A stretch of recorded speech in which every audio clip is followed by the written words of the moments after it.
আপা এখন হচ্ছে যে ছাত্র আন্দোলনে যেহেতু ওরা নেতৃত্ব দিয়েছে, আমরা মনে করি দেশের স্বার্থে ওরা কথা বলবে। বিএনপি কে আপনার নেগলেন্সি করে রাজনীতি করার বাংলাদেশে কোনো সুযোগ নাই।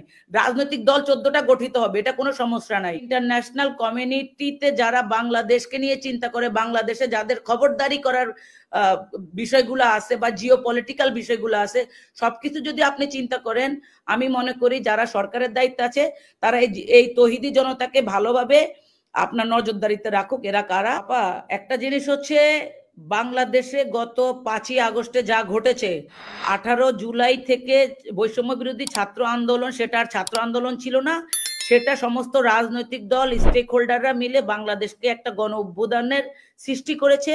এবং ওইটার মূল চালিকা শক্তি ছিল বিএনপি। গত 17 বছর আন্দোলন করে শেখ হাসিনাকে বিশ্ববাসীর কাছে, দেশবাসীর কাছে একটা ফেসিস্ট হিসেবে প্রমাণ করতে পেরেছিল। একই সাথে আমি যেটা বলতে চাই যে দেখেন, সেদিন 19 তারিখ থেকে 5ই আগস্ট পর্যন্ত আমাদের নেতা জনাব তারেক রহমান প্রত্যেকটা জায়গায় আমাদের যারা সোর্স, আমরা যারা টিমে কাজ করেছি, যারা আপনার বিভিন্ন জায়গায় বিভিন্নভাবে ইন্টারন্যাশনাল কমিউনিটির সাথে যোগাযোগ করেছিল, আমাদের নির্দেশনা ছিল ছাত্রদেরকে যেভাবে পারে, যেখানে যে অবস্থায় থাকেন, সহযোগিতা করার জন্য। তাহলে এটা আমাদের নেতা জনাব তারেক রহমানের নির্দেশনাই ছিল। এটাকে আপনার কু করার কিছু নাই। তো 17 বছর আন্দোলন করেছে আমরা। সাজ্জাদ আলম যেটা দাবি করেছে, সে কি আমরা নিজেরাও ফেসবুকে দেখেছি যে উনি 19 তারিখে এরকম ঘোষণা দিয়েছেন, 19 তারিখ বা 20 তারিখ। কিন্তু সাজ্জাদ আলম যেটা দাবি করছে সেটা কি তাহলে ভুল? সারজিৎ আলমরা তো আন্দোলন আপনার তারা তো আন্দোলন বন্ধ করে দিয়েছিল। এমন একটা সময় ছিল না, ডিবি অফিস থেকে বের হয়ে সারজিৎরা তো বলছিল যে আন্দোলন তারা মানে এটাকে কন্টিনিউ করবে না। সেই জায়গাতে আন্দোলন কন্টিনিউ করার জন্য অসহযোগ আন্দোলনের ঘোষণা দিয়েছিল কি ঐক্যবদ্ধ বাংলাদেশের সমস্ত রাজনৈতিক দলকে কে ডেকেছিল? জনাব তারেক রহমান ডেকেছিল। তাহলে এই ধরনের সার্জিস্টরা আপা এখন হচ্ছে যে ছাত্র আন্দোলনে যেহেতু ওরা নেতৃত্ব দিয়েছে, আমরা মনে করি দেশের স্বার্থে ওরা কথা বলবে। বিএনপি কে আপনার নেগলেন্সি করে রাজনীতি করার বাংলাদেশে কোনো সুযোগ নাই। রাজনৈতিক দল 14টা গঠিত হবে, এটা কোনো সমস্যা নাই। কিন্তু আপনি যখনই দেখবেন যে একটা বড় রাজনৈতিক দল যারা গত 17 বছরে 60 লক্ষের বেশি মামলা খেয়েছে, জেল জুলুম গুম খুনের শিকার হয়েছে, তাদেরকে আপনি কোনোভাবে রাজনৈতিক প্রথম শ্রেণীর স্টেক হোল্ডার হিসেবে তাদেরকে আপনি কোনোভাবে বাংলাদেশের রাজনীতি থেকে বাদ দেওয়ার কোনো সুযোগ নাই। এই কারণে এই ঘটনাগুলো ঘটছে। এখন সার্জিসরা যারা আন্দোলন করেছিল, তাদের বৈষম্য বিরোধী ছাত্র আন্দোলনের প্ল্যাটফর্মের মধ্যে যারা ঐক্যবদ্ধ ছিল, তারাই তো এখন ঐক্যবদ্ধ নাই। আমার কথা হচ্ছে যে আপনি সার্জিসদের গত 6 মাসের কার্যকলাপ দেখেন। ঠিক আছে, এটা বিএনপি তো সরকারেও নাই, ক্ষমতায়ও নাই।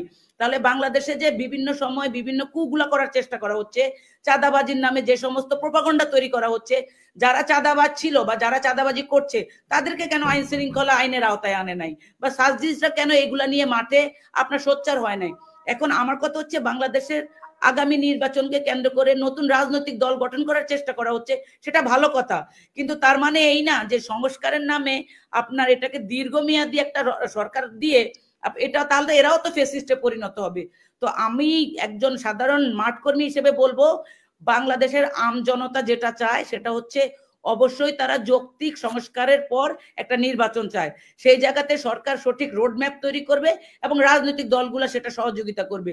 কিন্তু সরকারের থেকে যদি আপনি প্লেন ফিল্ড মানে মাঠ তৈরি না করে আপনার রাজনৈতিক দল গঠন করার চেষ্টা করবেন, আর এদিক দিয়ে বলবেন যে বিএনপি আন্দোলনে ছিল না বা এই আন্দোলনে কিছু না, বিএনপির তো সার্জিস বা অন্যদের আপনার এই দেওয়ার গ্র্যাটিটিউড দেওয়ার দরকার নাই। বাংলাদেশের আম জনতা আগামী নির্বাচনে দিবে, নির্বাচনে তারা নির্বাচিত করবে যে কারা আন্দোলনটাকে সফল করেছিল এবং কারা এই আন্দোলনের সাথে ছিল। এটাই আমি মনে করি। আর সে সবশেষে যেটা বলবো, দেশটাকে একদমই সত্যি যে ঘটনাটা আমরা মনে করি, দেশকে একটা জঙ্গি রাষ্ট্র বানানোর জন্য পরিকল্পনা করা হচ্ছে। এটা ইন্টারন্যাশনাল কমিউনিটিতে যারা বাংলাদেশকে নিয়ে চিন্তা করে, বাংলাদেশে যাদের খবরদারি করার বিষয়গুলো আছে বা জিও পলিটিক্যাল বিষয়গুলো আছে, সবকিছু যদি আপনি চিন্তা করেন, আমি মনে করি যারা সরকারের দায়িত্ব আছে তারা এই তৌহিদি জনতাকে ভালোভাবে আপনার নজরদারিতে রাখুক। এরা কারা? বাংলাদেশকে আফগানিস্তান বানানোর কোনো সুযোগ নাই। এইখানে এটা চলবে না। এবং কালো পতাকা উড়ায় এই সমস্ত টুপি দাড়ি পড়া আওয়ামী লীগের এই যে শেখ হাসিনার দোসররা যে সমস্ত অকারেন্স গুলা করবে, এটা গোয়েন্দা সংস্থার আপনার রেসপন্সিবিলিটি যে তারা কিভাবে এটাকে টেক ওভার করবে। কিন্তু কোনোভাবে এই তৌহিদি জনতা মানে কোনোভাবেই বাংলাদেশের মুসলিম না, এরা হচ্ছে বাংলাদেশের মুসলিমদের মুখোশ পরে এই ভারতীয় এজেন্ডা বাস্তবায়নের চেষ্টা করছে। ধন্যবাদ। অসংখ্য ধন্যবাদ।